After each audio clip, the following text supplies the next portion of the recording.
ऐसा वो चार बदमाश 1-1 किलोमीटर की दूरी से खड़े हो गए और बस जैसे ही पंडित जी पास में आए, पायला गुरु। अरे पंडित जी, ये क्या कर रहे हैं आप तो व्रती हैं, धर्मात्मा हैं, और ये कुत्ता को अपने गले पर बिठाए हो, कंधे पर बिठाए हो। नहीं, कुत्ता नहीं है, ये भजिया है। एक बार तो दृढ़ता से उत्तर दे दिया। अब जब 1 किलोमीटर आगे और बढ़े, दूसरा व्यक्ति, दंडोत गुरु। अरे पंडित जी, ये क्या किया आपने? आप तो पवित्र हैं, आप तो पंडित जी कहलाते हैं, आप तो विद्वान कहलाते हैं, और कुत्ते को कंधे पर रखे हुए। अब की बार उत्तर तो दिया, लेकिन थोड़ा सा गला दब गया। कहा तो नहीं नहीं, कुत्ता नहीं है, बछिया है। अब थोड़ा सा अंदर में कि नहीं, ये पिछला भी कह रहा था कि कुत्ता को कंधे पर रखे हो, ये भी कह रहा है। सो एक बार तो ऐसी हाथ रख के देख लिया कि नहीं नहीं, बछिया, ये कुत्ता नहीं है। आगे बढ़ गए। अब 1 किलोमीटर आगे फिर पहुंचे तो अगला जो खड़ा था उसने भी प्रणाम किया, और ब्राह्मण देवता, ये आप क्या करे हैं? क्यों? हाँ, पंडित जी कहलाते हैं और कंधे पर कुत्ते को बैठाए हैं। आपकी शुद्धि कहाँ रही? अब की बार थोड़ा और गला दब गया। कहा तो नहीं नहीं, कुत्ता नहीं है, बछिया है। लेकिन संदेह अब थोड़ा और बढ़ गया कि दो पहले भी बोल चुके थे, ये भी कह रहा है। अब फिर बोल तो दिया, लेकिन आगे बढ़े पर अब थोड़ा सा संकोच हुआ कि हम बस कुत्ते को बिठाए हैं कंधे पे कि बछिया को। अब उन्होंने उतार के देख लिया एक बार, नहीं बछी तो है, और फिर कंधे पर रखा और बढ़े। और 1 किलोमीटर आगे जाने के बाद वो चौथा व्यक्ति मिला। उसने भी दंडवत किया, प्रणाम किया, और कहा, अरे पंडित जी, आप कुत्ते को कंधे पर बिठाए, आपकी शुद्धि कहाँ रही? हाँ, आप ही ऐसा करेंगे तो दुनिया क्या करेगी? अब की बार हो सकता है मेरा माथा भन्ना गया हो कुत्ते की वजह से, जब 1 2 3 4 4 व्यक्ति कह रहे हैं कुत्ता है, कुत्ता है। सो उन्होंने फिर बोल तो दिया उससे, नहीं कुत्ता नहीं है, बछिया है, लेकिन आगे जाके छोड़ दिया कि अब 1 2 कहते कोई तो बात अलग थी, 3 कहते, 4 4 लोग कह रहे हैं मैं ही गलत हूँ। और उन्होंने क्या किया, उस कुत्ते को, बछिया को छोड़ दिया। तो अनादिकाल से हम लोगों के साथ में भी ऐसे ही हो रहा है। हमारा दृढ़ समीचीन ज्ञान और दृढ़ श्रद्धा ना होने की वजह से जैसे तैसे बड़ी दुर्लभता से जैन धर्म मिला, वीतरागदेव शास्त्र गुरु मिले, धर्म का उपदेश मिला, लेकिन एकांतवादियों ने, षड्दर्शन वालों ने, 363 मत वालों ने, अथवा जैनी कहलाने वाले वे एकांतवादी निश्चयभाषी इत्यादि जो ने भटका दिया। अरे ऐसा नहीं है, इसको सुधारो। पंचम काल में ये जो भट्टारक हो गए हैं, भ्रष्ट साधु हो गए, इन उल्टे सीधे लिख दिया होगा, ऐसा नहीं है, वस्तु स्वरूप ऐसा है। और उन्होंने वीतरागी आचार्यों की वाणी को भी बदल दिया और अपने हिसाब से स्वीकार कर लिया, और अपने हिसाब से तो धर्म होता नहीं। मोक्ष मार्ग की सबसे बड़ी शर्त है ये कि आपको वीतराग देवशास्त्र ऊपर श्रद्धा करना है, अपने हिसाब से नहीं धारण किया जाता। ये आपके घर के जब दुकानदारी करते हो तो घर के तराजू बांट नहीं चलते हैं, तो आत्म कल्याण करने के लिए घर के शास्त्र कैसे चल सकते हैं? समझ में आ रहा है? सुन रहे आप लोग? हाँ, जब आपके व्यापार में घर के बाट तराजू नहीं चल सकते हैं, गवर्नमेंट की सील होना चाहिए तो चलेंगे, फिर आत्म कल्याण करने के लिए आपके घर के शास्त्र और घर की व्याख्या कैसे चल सकती है?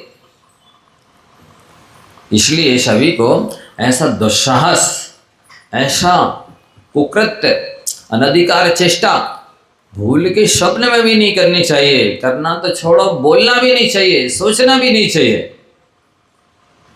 कि हम इसमें कुछ परिवर्तन करें।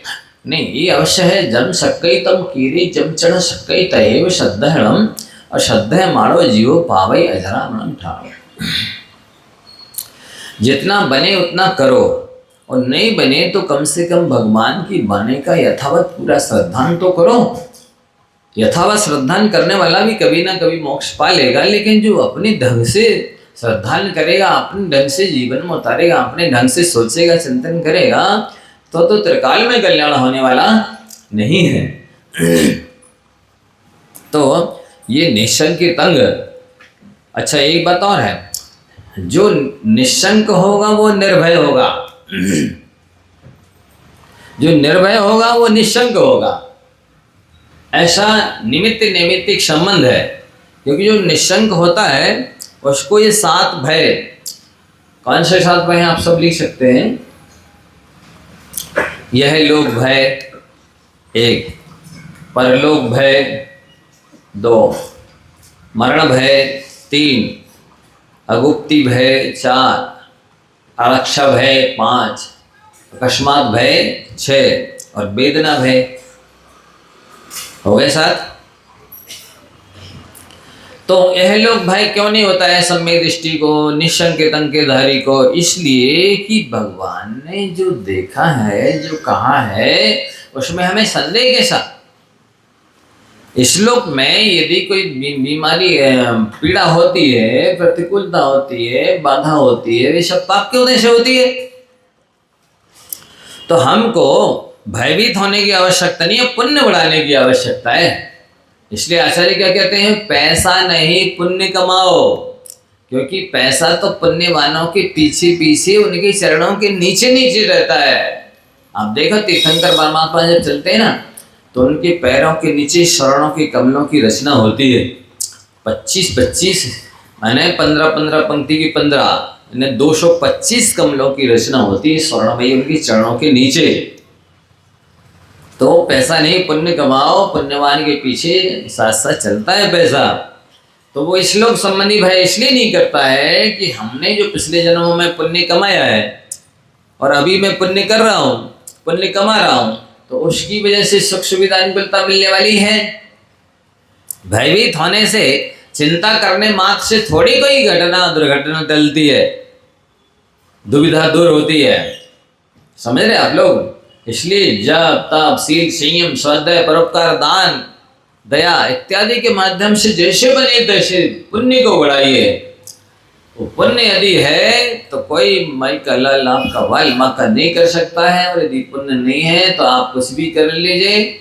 जब तीर्थंकर भी नहीं बचे हैं अंतराय फल पाने से, मित्र हरि हो जाए जगत में अशुभ कर्म के आने से, तीर्थंकरों को भी अपने अपने कर्मों का फल भोगना पड़ा है। और मित्र भी जब पाप कर्म के उदय में शत्रु बन जाते हैं तो हमें पुण्य ही बढ़ाना चाहिए ना। सबसे अच्छा गुरु, गार्जियन, संरक्षक, मैनेजर, मुनीम, व्यवस्थापक, सुरक्षा गार्ड, सुरक्षा कवच यदि कोई है तो वो है पुण्य। आप सब लिख लीजिए, आपका रक्षक संरक्षक जो कुछ भी है पुण्य है। उसके रहते आपको किसी भी तरह की प्रतिकूलता कष्ट नहीं हो सकता है। पुण्य नहीं है तो आपकी बुद्धिमानी, समझदारी, शक्ति, धन जो कुछ भी है वो सब एक तरफ रखा रह जाएगा, कोई काम में आने वाला नहीं है।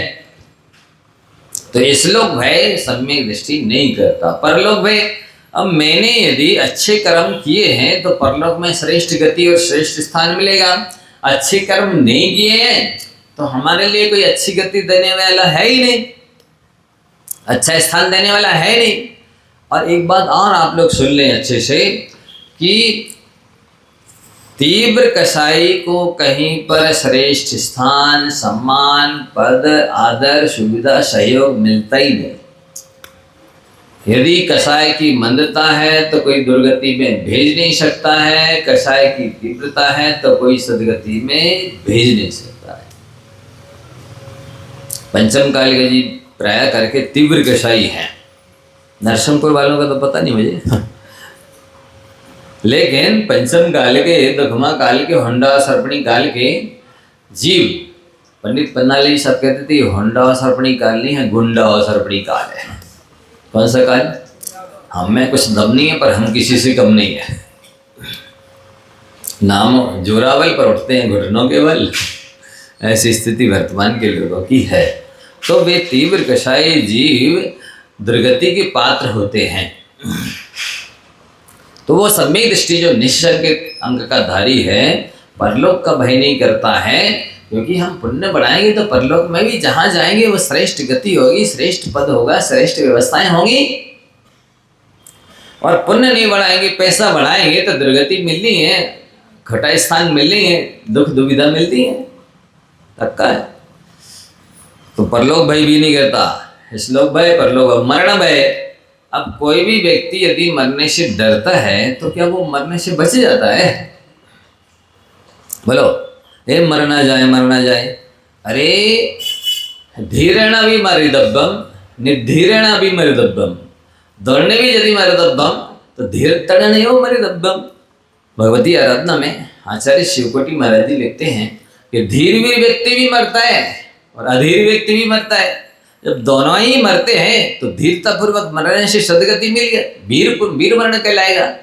और कायर का, दब्बू का, झेपू का मरण भी वो निंदनीय होता है और दुर्गति देने वाला होता है। इसलिए धीरता वीरता रखने से महात्मा तो मरते ही नहीं है, आत्मा मरती नहीं है, वो अमूर्तिक है। उसके लिए तो आपके श्लोक याद रखना है, नैनम छिन्दन्ति शस्त्राणि नैनम दहति पावका नैव क्लेदयन्ति आपा नैव शोषति मारुतः। आत्मा अमूर्तिक है, आकाश की तरह निर्लेप है, तो वो शस्त्रों से छिदती विदती कटती नहीं है। आत्मा को अग्नि जला नहीं सकती है, पानी भिगो नहीं सकता है, हवा सुखा नहीं सकती है। फिर चिंता किस बात की? मान लो ये शरीर को कोई खा लेगा, काट डालेगा, मार डालेगा तो शरीर ही बदलेगा, चोला बदलेगा। मरण किसे कहते हैं? ड्रेस और एड्रेस का चेंज हो जाना ही तो मृत्यु है। क्या? ड्रेस और एड्रेस का चेंज होना ही मृत्यु है, ऐसा सर महाराज कहते थे। तो ड्रेस बदल जाएगी अर्थात ये शरीर बदल जाएगा और एड्रेस बदल जाएगा। अभी कुछ नाम से फलाने नाम से जाने जा रहे हैं, फिर आगे किसी और नाम से किसी और शब्दों के द्वारा जाने जाएंगे। पर आत्मा तो यहाँ भी है, आगे भी रहेगी, पहले भी थी, भविष्य में अनंत काल भी रहेगी। यदि आत्मा शाश्वत नहीं होती तो कोई काहे को दान पुण्य करता, अच्छे काम क्यों करता कोई? है आत्मा तो नष्ट ही हो जाती, मिट्टी में मिल जाती, तो काहे के लिए अच्छे काम करता? परलोक है, स्वर्ग नरक है, पुण्य पाप है, इसलिए तो सत्कृत्य करते हैं लोग और दुष्कृत्य से डरते हैं। यदि आत्मा शाश्वत ना होती तब तो फिर लोग अच्छे काम करते ही नहीं। और दूसरी बात, यदि स्वयं के किए हुए कर्मों का फल स्वयं को नहीं भोगना पड़ता तो ये संसारी प्राणी इतना शरीफ नहीं है, इतना अच्छा नहीं है कि दूसरों के लिए दान करता, पुण्य करता, तब त्याग करता, अच्छे काम करता दूसरों के लिए। मैं करूँगा और इसका फल दूसरे भोगेंगे, यदि उसको ये पता होता या ऐसा सिद्धांत होता तब तो वो जितने दुष्कर्म कर सकता उतने कुकर्म कर डालता। देखो, जैसे एक बार एक व्यक्ति ने देवता को सिद्ध कर लिया, देवता प्रसन्न हो गया उसकी भक्ति पूजा इत्यादि से, आ गया, बताइए आपको क्या आवश्यकता है, आप जो मांगेंगे, जब मांगेंगे, जितना मांगेंगे आपको वो हम देने तैयार हैं, लेकिन शर्त ये है कि पड़ोसी को बिना मांगे दूना मिलेगा। बोलो क्या मांगोगे? है? जो मांगोगे वही मिलेगा, जितना मांगोगे उतना ही मिलेगा, बस पड़ोसी को बिना मांगे दूना मिलेगा। क्या मांगोगे? बोलो मुकेश जी। है? हमारी एक आँख फूट जाए, जिससे उसकी दोनों फूट जाए, हमारे घर में एक आंगन में एक कुआं खुद जाए, जिससे उसके आंगन में दो खुद जाए, किसी ना किसी में तो गिरेगा। ऐसे संसारी प्राणी का नेचर है। यदि दूसरे को कुछ अच्छा होने वाला हो तो वो देख नहीं सकता, सुन नहीं सकता, सहन नहीं कर सकता, इतना उसका हृदय तुच्छ है। देख दूसरों की बढ़ती को कभी ना ईर्षा भाव धर्म, भगवान को सुनाएंगे जैसे भगवान ईर्षा करते हुए इन सबसे। लेकिन बाहर जाके मंदिर के वो वही ईर्षा करेगा, वही द्वेष करेगा, वही घृणा करेगा, वही नफरत करेगा, वही चुगली निंदा करेगा। वो तो कुत्ता की पूछ है ना, 12 वर्ष उंगलिया में डालो जब निकलेगी जब नहीं। यहाँ की कुत्तों की बात नहीं कर रहा। हो सकता है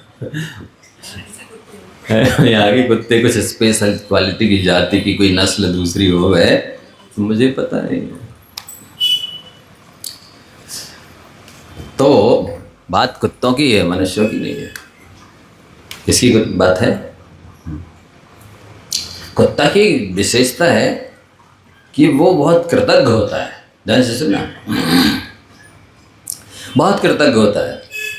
रूखा सूखा रोटी का टुकड़ा डालो, एक ही टुकड़ा डालो तो भी दिन भर निकलोगे तो दिन भर पूछ लाएगा,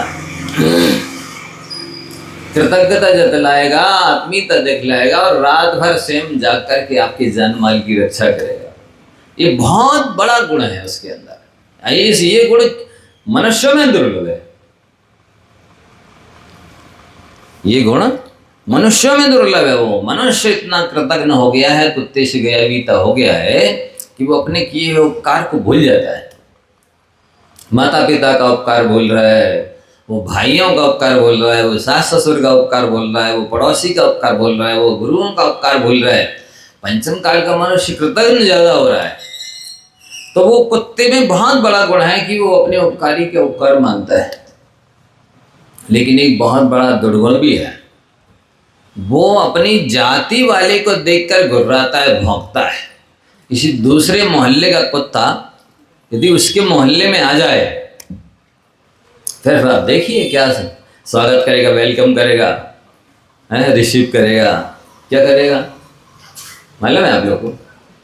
यहाँ के कुत्तों की तो मुझे पता नहीं है क्या करते हैं। नरसिंहपुर के कुत्ते विशेष हैं, सुना है। पाटते वक्त है ये कैसा कर रहा है, ये भी नाराज हो रहा आज लगता है। ओ बीच बीच में चला जाता हूँ यही चाय नाश्ता के लिए। तो ऐसी स्थिति है कुत्तों की, वे बेचारे यदि इस मोहल्ले में जिसमें वो रह रहा है, मान लो उसकी दुकान नहीं चले, अरे भूल गया दुकान नहीं, उसको खाने पीने नहीं मिले और बेचारा किसी दूसरे मोहल्ले में जाए, हैं कि वहाँ दूसरे मोहल्ले में जाके पेट भर लें, कुछ मिल जाए, तो वो दूसरे मोहल्ले में नहीं जा सकता।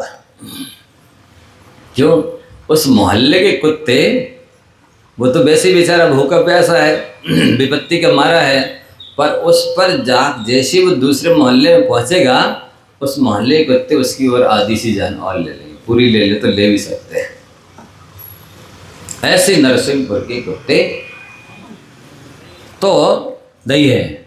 हाँ ठीक ठीक ठीक, अच्छा है। तो यहाँ तो रहने लायक है, हमको थोड़ा ज़्यादा ही समय रह सकते फिर तो, हैं ऐसे कुत्ते हैं तब तो कोई खतरा नहीं है। तो ये अच्छा नहीं माना जाता। यदि कुत्ते के अंदर ये अवगुण ना होता तो शायद हो सकता उसके अंदर इतना महान गुण था कृतज्ञता रूपी कि उसको सिंहासन पर भी बैठा सकते थे। वैसे बड़े बड़े ठेकेदारों की महिलाएं, धर्माताओं की महिलाएं अभी भी कुत्तों को गोद में तो बिठाती हैं। यहाँ का महिलाओं का पता नहीं मुझे, यहाँ की सेठानियों को तो मैंने देखा नहीं बैठाए हुए गोद में, लेकिन कहीं कहीं देखा है कि वे अपने सास ससुर को पानी नहीं देंगे, लेकिन कुत्ते को अवश्य लक्स साबुन से, कौन सी पियर साबुन कौन सी कहलाती, उससे नहलाएंगी और घुमाने ले जाएंगे सवेरे और दूध भात खिलाएंगी। ऐसी महिलाएं सेठानियाँ कहीं कहीं देखी हैं। तो ये इशलोक भय और परलोक भय जो होता है, मिथ्या दृष्टि को, नास्तिक को, अज्ञानी को होता है,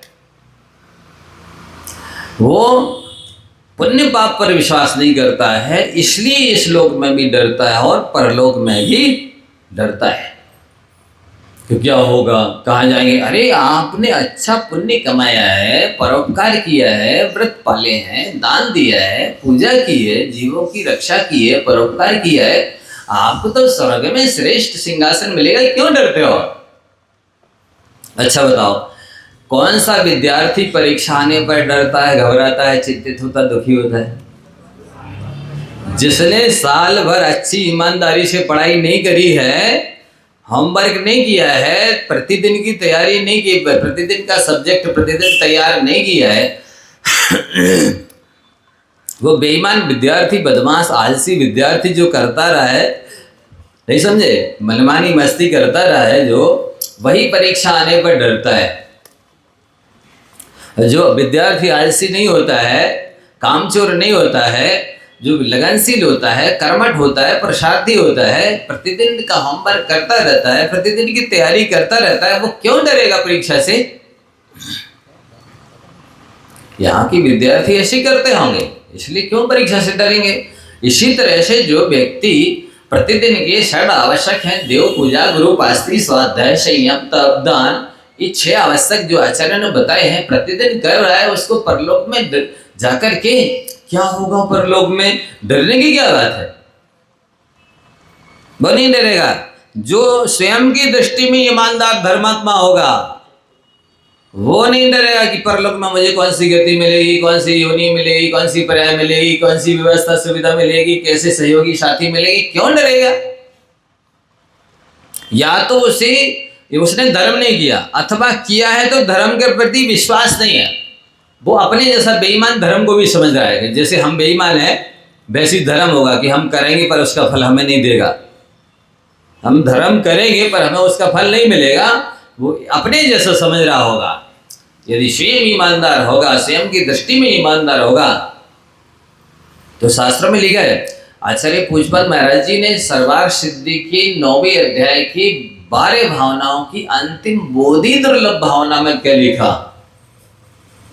कि संसार में कोई किसी का रक्षक सुरक्षक नहीं है, अस्ति चेत सुचरितो धर्मा।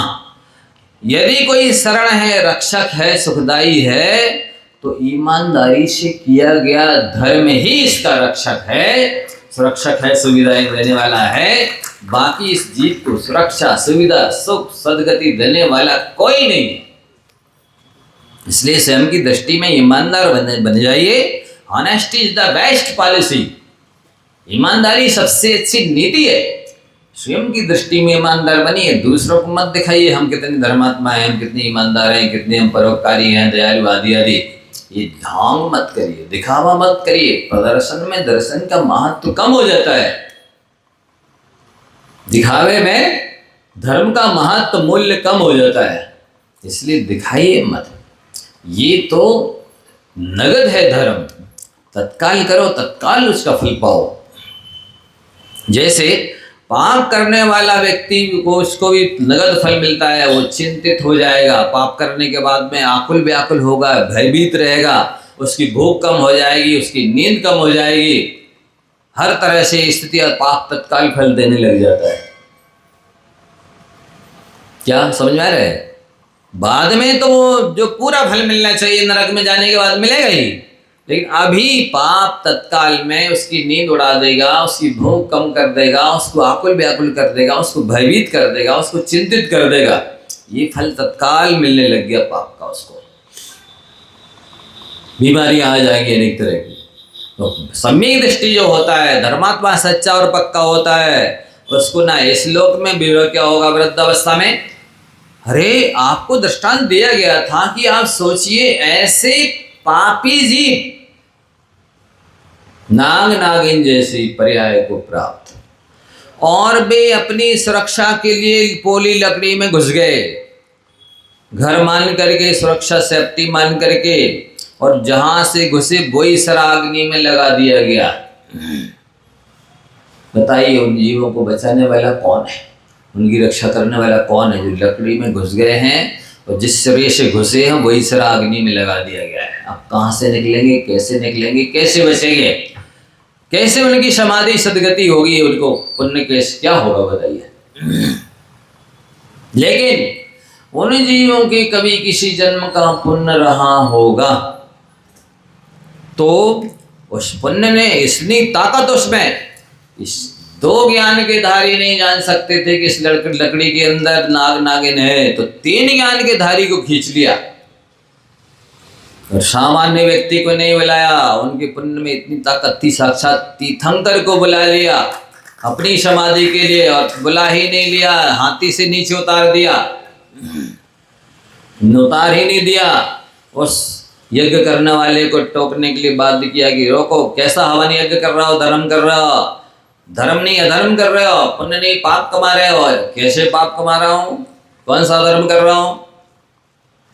बोले इस हवन कुंड में जो लकड़ी लगा रखी है इसके अंदर नाग नागिन जल रहे हैं, धीरे से फाड़ के देख लो बाहर निकाल के। जैसे ही गुस्से में आपे में से बाहर होकर के उसने निकाल करके फाड़ी लकड़ी, छटपटाती हुई नाग नागिन तड़पते हुए निकल आए। जब बचाना फिर चला गया ये। ओम ओम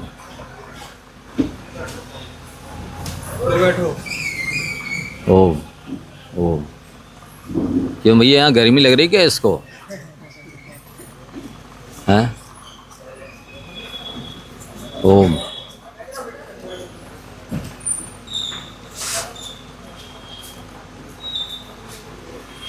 ओम ओम।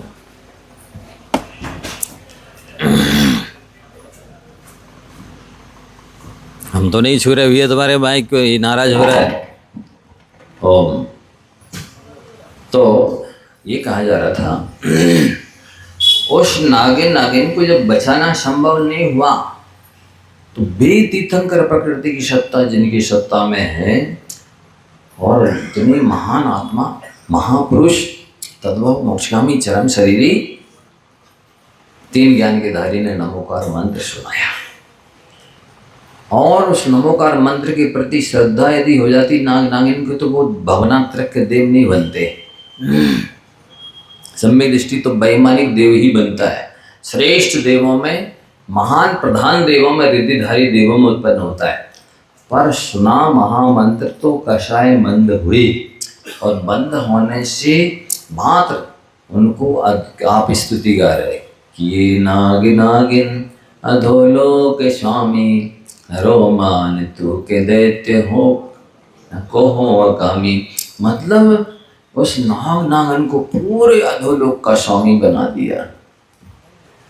उसका असंख्यात योजन का भवन, संख्यात योजन का जिनालय, 48,000 देवांगनाएं हैं उस नाग नाग की जो जल रहा था लकड़ी में।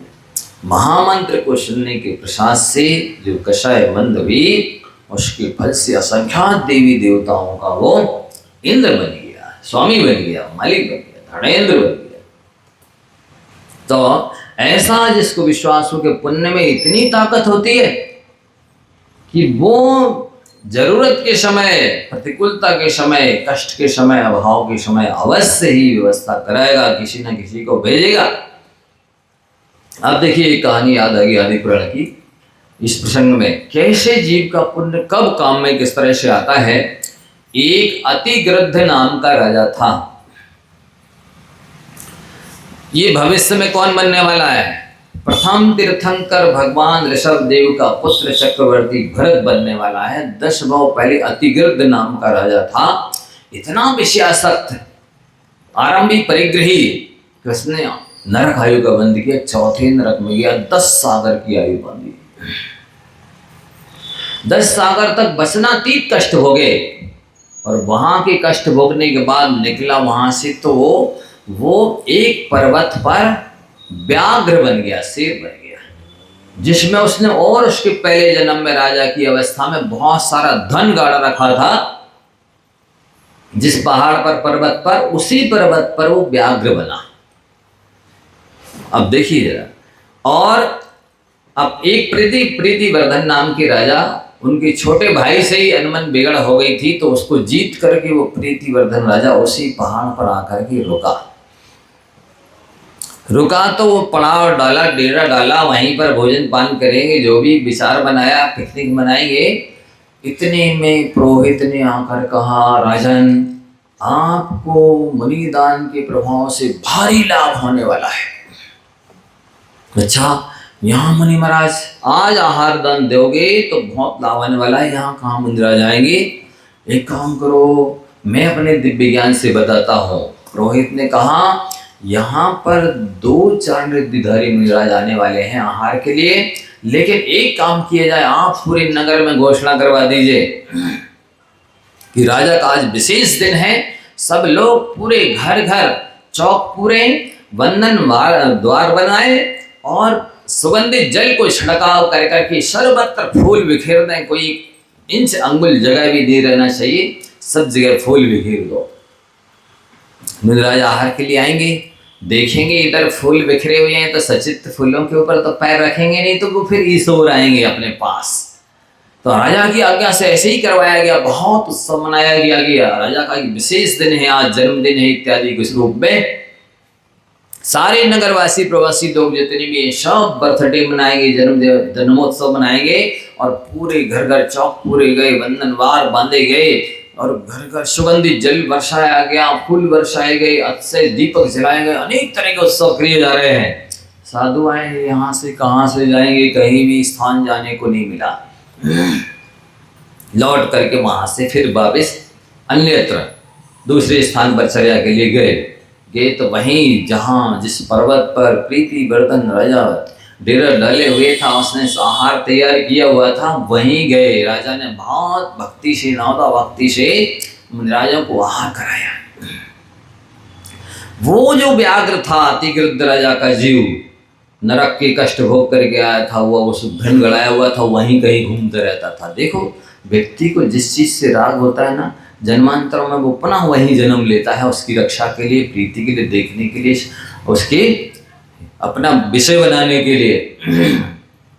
जो धन गड़ा रखा था तो वो वहीं घूमता रहता था। उसने जैसे ही मुनिराजों को आहार करते हुए देखा, उसको जाति शरण हो गया व्याघ्र को।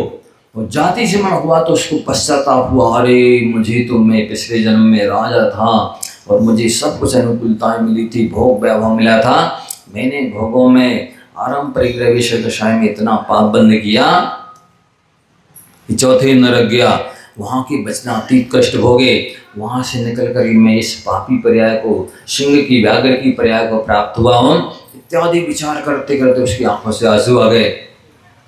साधुओं ने आहार किया और बस उसने अपनी मतलब पर्याय के हिसाब से नमस्कार किया और जैसे ही वो आगे को गए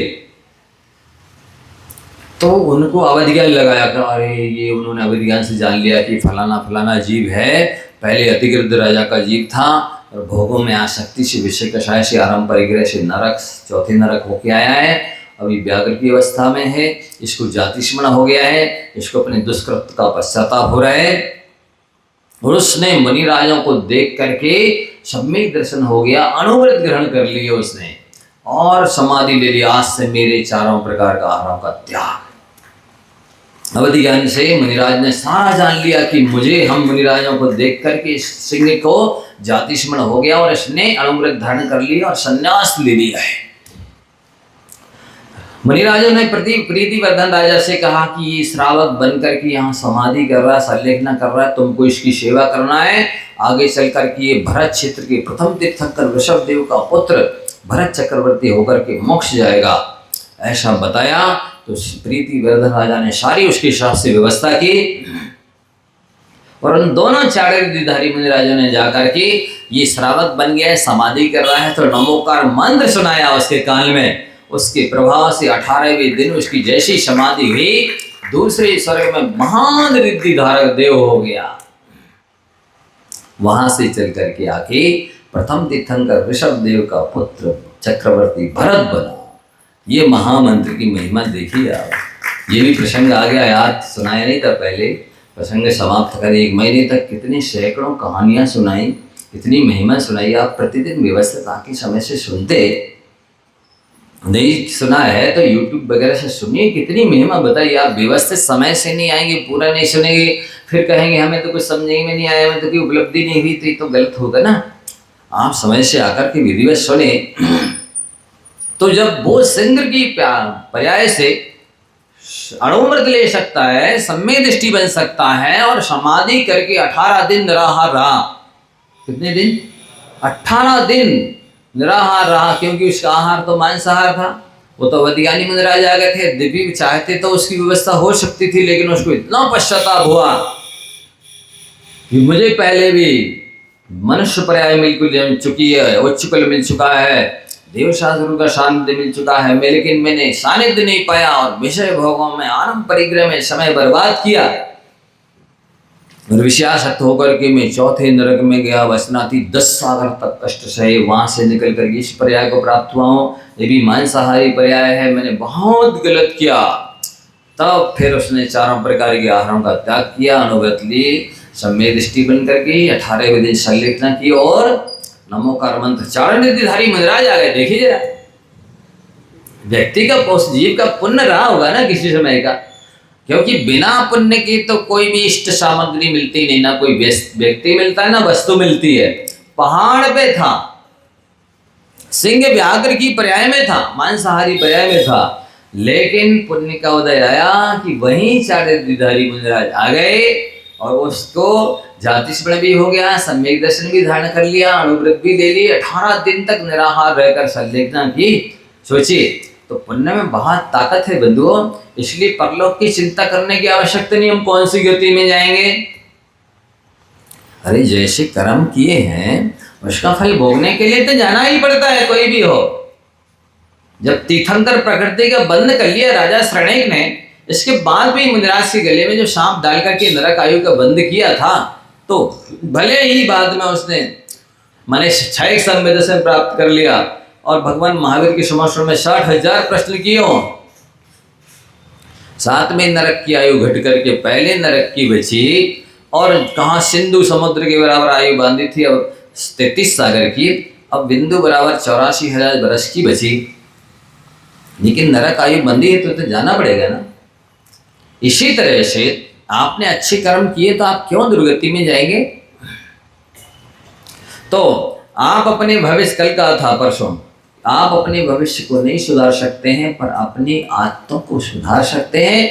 आपकी अच्छी आदतें आपका अच्छे से भविष्य बना देंगी, आपकी अच्छी आदतें आपका अच्छा भविष्य बना देंगी, इसलिए आदतों को सुधार लीजिए, भविष्य तो उज्जवल होगा ही। जिसका जितना वर्तमान उज्जवल है उसका उतना भविष्य उज्जवल होता ही है। इसमें पूछने की बताने की आवश्यकता नहीं है, क्योंकि वर्तमान का पुरुषार्थ ही भविष्य का भाग्य माना जाता है। क्या बोला? वर्तमान का पुरुषार्थ ही भविष्य में भाग्य बन जाता है। लेकिन जैसे कुम्हार के पास में अच्छी मिट्टी हो, वह योग्य उपजाऊ जिससे बर्तन घड़े बनाए जा सकते हैं, और वो कुम्हार प्रमाद करे, आलस करे, उस मिट्टी को अच्छे अच्छे बर्तनों का रूप आकार ना देवे, तो उस कुम्हार से बड़ा मूर्ख कोई होगा? आप लोग बताइए। इसी तरह आपको कुम्हार के स्थानापन्न मनुष्य पर्याय मिली है, एक प्रकार का जंक्शन है।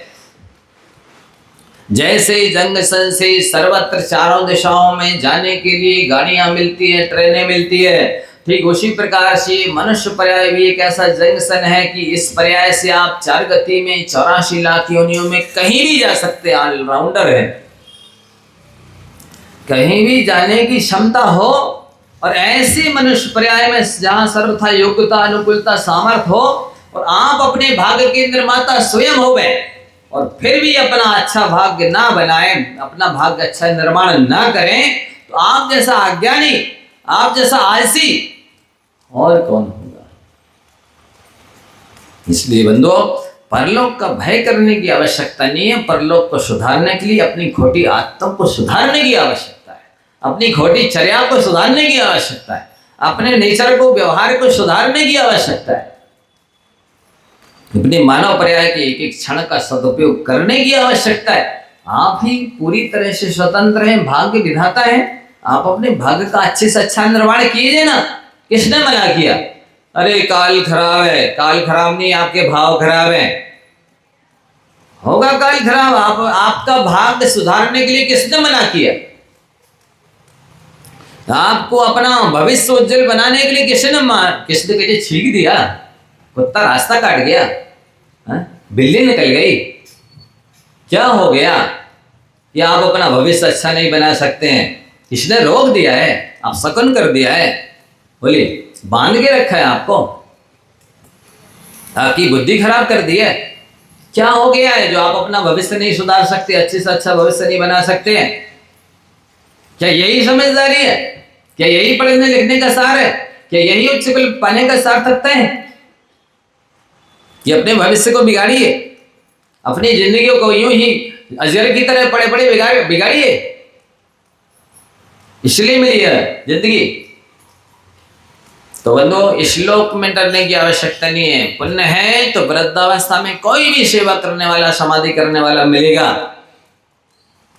लेकिन आप खाली फालतू जैसे वो कुत्ते बैठे रहते हैं और समय पास करते हैं, इस तरह से समय पास करें और कहें हमें सुख मिल जाए, सुविधा मिल जाए, समाधि हो जाए, सदगति मिल जाए। क्या भीख में मिलती है? क्या मांगने मात्र से मिलती है? मांगने से भीख नहीं मिलती है। बिन मांगे मोती मिले, मांगे मिले न भीख। इसलिए पुरुषार्थ कीजिए। और जैसे कि सिंह होता है, बताइए उसको किसने सिंहासन पर बिठा के राजा घोषित किया है? किसने किया? अपने पुरुषार्थ के बल पर बैठा बना हुआ है बलराज। सिंह का जो राजा बना है वो अपने पुरुषार्थ के बल पर बना है, किसी ने नहीं बनाया। राज्याभिषेक किया किसी ने नहीं किया। इसी तरह से आप अपने पुरुषार्थ के द्वारा अपना उज्जवल श्रेष्ठ भविष्य बना सकते हैं, बशर्ते कि आलस छोड़ें, बशर्ते कि भोगा शक्ति छोड़ें, समय का सदुपयोग करें, सत्कृत्य करें। तीसरा है मरण भय। अब लोग मर ना जाए, मर ना जाए। अरे भाई, ये भजन नहीं गाते? जितनी चाबी भरी राम ने उतना चले खिलौना, नहीं पढ़ते? इसी तरह जितनी आयु बांध के आए हो उससे ज्यादा जी सकते हो। बोलो, है कोई उपाय? जितनी आयु बढ़ जाए आयु नहीं, आयु के पहले तो आप जा सकते हैं। अकाल मरण के माध्यम से जहर खा लो, पटरी पे सो जाओ, पंखे से झूल जाओ, अभी चले जाओगे। लेकिन आयु को बढ़ाया नहीं जा सकता। तो मरना तो निश्चित है, ये जीवन, ये अंतिम सत्य है। जन्म का अंतिम सत्य क्या है? मरण है। संयोग का अंतिम सत्य क्या है? वियोग है। तो ये अंतिम सत्य को झुटलाओगे क्या? बोलो, बैठोगे, बदलोगे? ये सामर्थ तो तीर्थंकरों के पास भी नहीं है, जिनके पास अनंत बल है, अनंत ज्ञान है, अनंत सुख है। तब फिर हम और आप किस खेत की मूली है? हम सब तो मामूली हैं। तो मरना निश्चित है। फिर मरना है तो निर्भय होकर के मरो, आरंभ परिकर का त्याग करके मरो, विषय कषय का त्याग करके मरो, सबसे क्षमा मांगो, सबको क्षमा करो और पंच परमेष्ठी की मंगल उत्तम शरण को प्राप्त हो।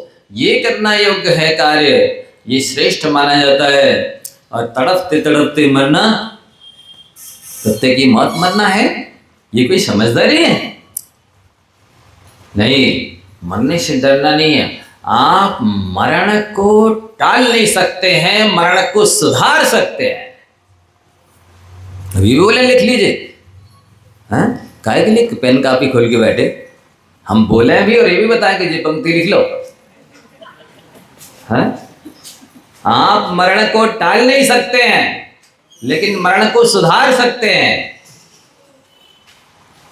इसलिए जैसे अभी बोला कि आप भविष्य नहीं बदल सकते, लेकिन अपनी आदतें बदल सकते हैं। आपकी अच्छी आदतें ही आपका अच्छा भविष्य बना देगी। इसलिए किसी के सामने गिड़गिड़ाइए मत, हाथ मत फैलाइए, झोली मत फैलाइए। आप स्वयं अपने भविष्य का निर्माण स्वयं कीजिए। स्वतंत्र हैं दान देने के लिए, पूजा करने के लिए। प्रकृति के सारे नियम निश्चित हैं कि पूर्व में सूरज उदित होता था, आज भी हो रहा है, आगे भी होगा। वो सूरज के उदित होने के लिए पंचम काल नहीं है। आज तो पश्चिम दिशा में होता था, आज भी हो रहा है। चौथे काल में भी 4-4 महीने की बरसात, ठंडी, गर्मी होती थी, आज भी हो रही है। पहले के जमाने में भी जैसे ये सारे खाना पर रात दिन होते थे, आज भी हो रहे हैं। कौन सा पंचम काल पर विपरीत है? क्या है? सब निश्चित है। देवों के लिए निश्चित है कि एक सागर की आयु है तो 1000 वर्ष तक भूख नहीं लगेगी। नारकीलों के लिए निश्चित है कि पाप करके गए हैं तो वहां की दुर्गंधित मिट्टी खाना पड़ेगी। लेकिन आपके लिए कुछ भी निश्चित नहीं है। आप जब चाहे सो सकते हैं, जब चाहे जाग सकते हैं, एकासन करना है चाहे कर सकते हैं, उपवास करना चाहे कर सकते हैं, दान देना चाहे तो दे सकते हैं, तीर्थ यात्रा करना चाहे कर सकते हैं। हर काम के लिए आप स्वतंत्र हैं। आपको जितनी स्वतंत्रता है, छूट है, इतनी किसी भी प्राणी को, किसी भी द्रव्य को नहीं है। इसके बाद भी आप मनमानी करें तो स्वतंत्रता का दुरुपयोग है। जो भी व्यक्ति किसी भी चीज का दुरुपयोग करता है वो सजा का पात्र होता है।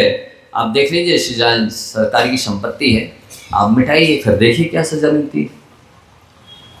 बर्बाद कीजिए, तोड़ दीजिए, फोड़ दीजिए। रेलवे स्टेशन की कोई चीज़ है, बस स्टैंड की कोई चीज़ है, या जो भी गवर्नमेंट ने ये तार गड़ा है, मान लो बिजली लाइट, तोड़ दीजिए आप, फिर देखिए क्या होता है। नल का बिजली का बिल नहीं भरिए, फिर देखिए क्या होता है। तो आप किसी भी चीज़ का दुरुपयोग करेंगे, अनुशासन का, नियमों का पालन नहीं करेंगे तो सजा तो मिलेगी। इसी तरह से आपको ये मिले है पर्याय, मनुष्य पर्याय, आप सब भय करते रहे, इस-लोक कब है, क्या होगा वृद्धावस्था में, परलोक कब है, कहाँ जाएंगे, मरण भय, मर न जाए, ये सब निश्चित है। पाप के उदय से ही दुख मिलता है, पुण्य के उदय से ही सुख मिलता है। आयु पूरी होने पर ही जीव मरता है, फिर क्यों डरना। वेदना भय, कोई तकलीफ ना हो जाए। अरे तकलीफ तो पाप कर्म के उदय से होती है, अभक्ष भक्षण करने से होती है, निष्प्रयोजन की दूसरों को सताने से होती है। आपका आहार विहार निश्चित नहीं है तो वेदना तो होगी। आप फास्ट फूड खा रहे हैं जो स्लो पॉइजन है, इनडायरेक्ट में मांसाहार है, उसके खाने से अनेक तरह की थायराइड हो रहा है, कैंसर हो रहा है, टीबी हो रही है, कोढ़ हो रहे हैं, मोटापा हो रहा है। ये आपको उसका बायोडाटा देखिए, प्रत्यक्ष में देखिए, कितने सारे लोग बीमार हो रहे हैं। असमय में काल के गाल में जा रहे हैं। होटलों का, ढाबा का पैकेट बंद, डिब्बा बंद, बोतल बंद भोजन खा रहे हैं, आप बीमार नहीं होंगे, बताइए। और एक बात और ध्यान से सुनिए, आप लोग को जैसे बीमार हो जाते हैं तो ऑपरेशन कराते हैं ना, कहाँ कराते हैं? किचन में, लैट्रिन में, बाथरूम में, दुकान में, ऑफिस में, मार्केट में, कहाँ कराते हैं? मेडिकल हो, मेडिकल में भी आईसीयू, ऑपरेशन वार्ड अलग होता है, नीट एंड क्लीन होता है। देखो डॉक्टर लोग बैठे हैं, सही कह रहे ना हम, क्यों संदेश जी? नीट एंड क्लीन होता है आईसीयू, वहां पर एकदम एक मक्खी भी प्रवेश नहीं कर सकती। ध्यान से सुना। और वो तो है ही साफ, डॉक्टर भी बिल्कुल फ्रेश कपड़े जो होंगे धुले हुए वो पहनेगा, मास्क लगाएगा और ग्लव्स पहनेगा, मोजे पहनेगा, और साथ ही जो इंस्ट्रूमेंट्स होंगे ऑपरेशन के वे फ्रेश नए होंगे। पुराने इंस्ट्रूमेंट्स काम में, ऑपरेशन में नहीं ले जाएंगे।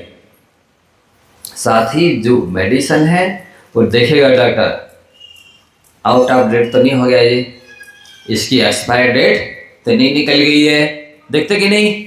बताइए। अब मैं आप लोगों के सामने प्रश्न रख रहा हूं, जब एक बीमार व्यक्ति को स्वस्थ होने के लिए इतनी सावधानी की, सजगता की आवश्यकता है, तब फिर स्वस्थ व्यक्ति को स्वस्थ रहने के लिए कितनी आवश्यकता है? वो उसके लिए किसी भी गटर के ऊपर वो जो चाट का ठेला खड़ा है, चाय पान का ठेला खड़ा है, उस पर चलेगा? स्वस्थ होने के लिए आईसीयू चाहिए, और स्वस्थ रहने के लिए कहीं का भी चाट का ठेला और गटर की चाय, स्पेशल चाय लिखा, गटर के ऊपर जो लिखा ना चाय का ठेला, उस पर लिखा स्पेशल चाय, क्योंकि चाय में जो पत्ती और जो डाली गई है शक्कर गुड़ वो तो ठीक ही है, एक्स्ट्रा गटर की सेंट भी तो इसमें मिली, इसलिए स्पेशल कहलाती है। क्यों चलेगी? स्वस्थ रहने के लिए चाहे जिस किसी ठेले पर का खाइए, जिस किसी ढाबे में जाके खाइए, जिस किसी व्यक्ति ने बनाया हो, वो किसी भी जाति का हो, महीनों से न नहाया हो, महीनों के बिना धुले कपड़े पहना हो, एमसी में महिला हो, वो भी भोजन बनाए, शादी में, पार्टी में, किटी पार्टी, कौन सी पार्टी, वो सब पार्टी में कोई भी बनाए, कैसा भी बनाए, चलेगा? मैं आप लोगों से पूछना चाहता हूँ, बताइए, स्वस्थ होने के लिए आईसीयू चाहिए, पर स्वस्थ व्यक्ति स्वस्थ बना रहे इसके लिए जहां कहीं का खाना खा सकता है? एक बात। दूसरी बात, वहां पर जैसा जितना साफ स्वच्छ वो आईसीयू ओटी रहती है, ऑपरेशन का थिएटर रहता है, क्या इतना साफ स्वच्छ आपका किचन भी रहता है? चलिए, ढाबा और होटल और ये डिब्बा बंद, पैकेट बंद, बोतल बंद का तो छोड़ ही दीजिए, क्या आपका किचन भी इतना साफ रहता है? क्यों नहीं रहता है? रहना चाहिए कि नहीं? क्यों नहीं रहना चाहिए? जब डॉक्टर इतने धुले कपड़े पहनता है, क्या आपके इतने स्वच्छ आप कपड़े पहन करके भोजन नहीं बनाना चाहिए? जब डॉक्टर इतने नए इंस्ट्रूमेंट्स निकालता है, उसको गर्म पानी में सिरिंज को 6 बार धोए फिर भी वो शुद्ध नहीं हो सकती है, काम में नहीं ली जा सकती है, क्या वे होटल के बर्तन चलेंगे जिसमें टीबी है, कैंसर है, कफ है और दुनिया भर के रोग हैं, उसी में पीते जा रहे हैं और वही पानी में बार बार धोते जा रहे हैं और आपको दे रहे हैं? अरे इस चाय में तो साड़ी आ गई, आज स्पेशल क्वालिटी का दूध डाला गया है, ये जिसको कैंसर उसका कफ इसमें लगा रह गया है वो चाय में आ गया आपकी, चलेगा ये? बताइए।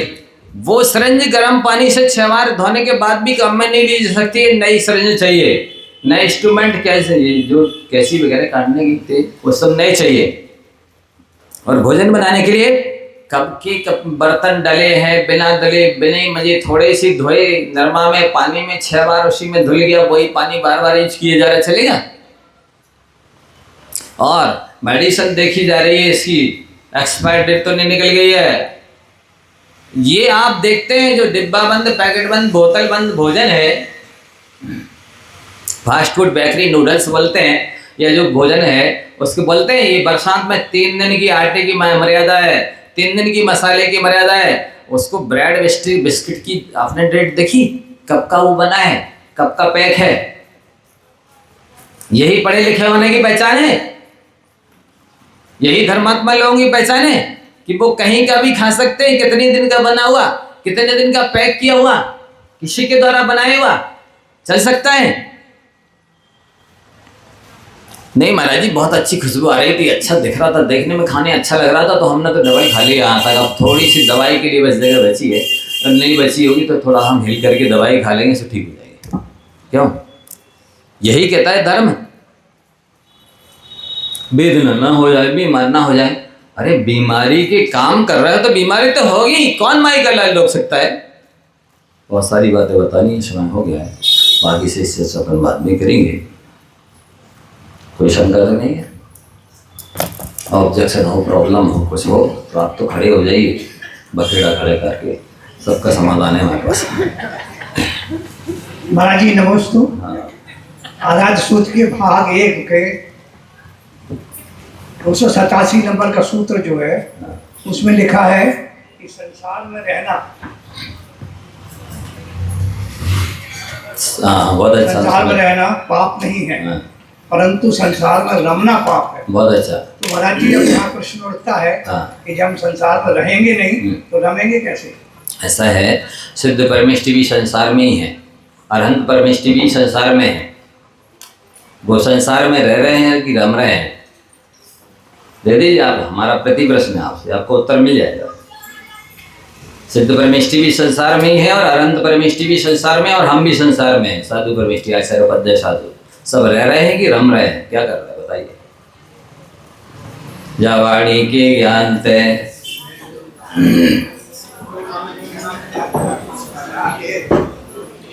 वाणी भारती,